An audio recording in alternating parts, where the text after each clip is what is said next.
আসসালামু আলাইকুম। আমরা যারা বাংলাদেশে জন্মগ্রহণ করে বিদেশে স্থায়ীভাবে বসবাস করি,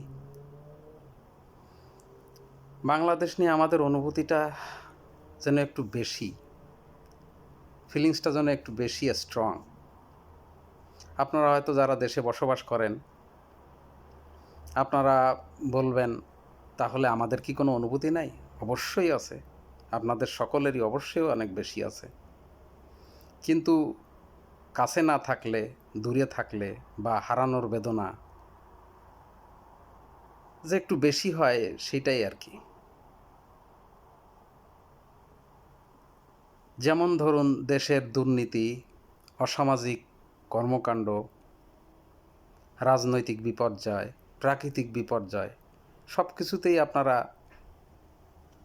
কাছে থাকেন, সরাসরি উপস্থিত থেকে অংশগ্রহণ করতে পারেন, দেখতে পারেন, সে অনুভূতিটা একরকম।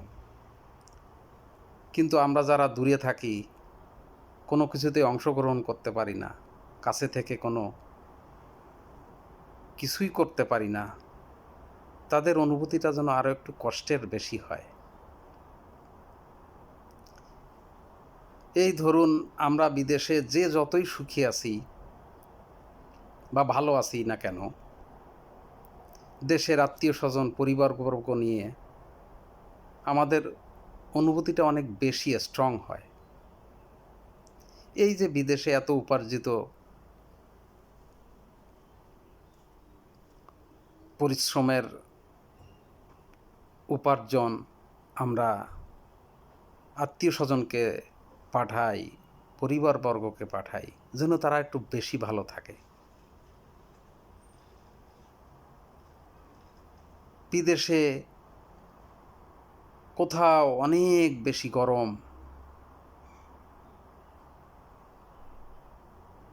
কোথাও বা এত বেশি ঠান্ডা, -29 ডিগ্রি।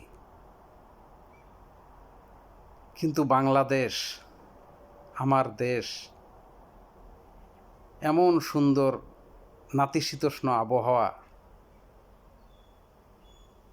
না গরম না ঠান্ডা, কি সুন্দর দেশ। ইদানিং কয়েক বছর জুন জুলাই মাসে একটু বেশি গরম পড়তেছে, কিন্তু আম কাঁঠালের সুগন্ধে, মধুমাসের আনন্দে সে গরম হয়তো ভুলে থাকা যায়। এই আমার দেশ, সুজলা সুফলা শস্য শ্যামলা বাংলাদেশ, আমার বাংলাদেশ।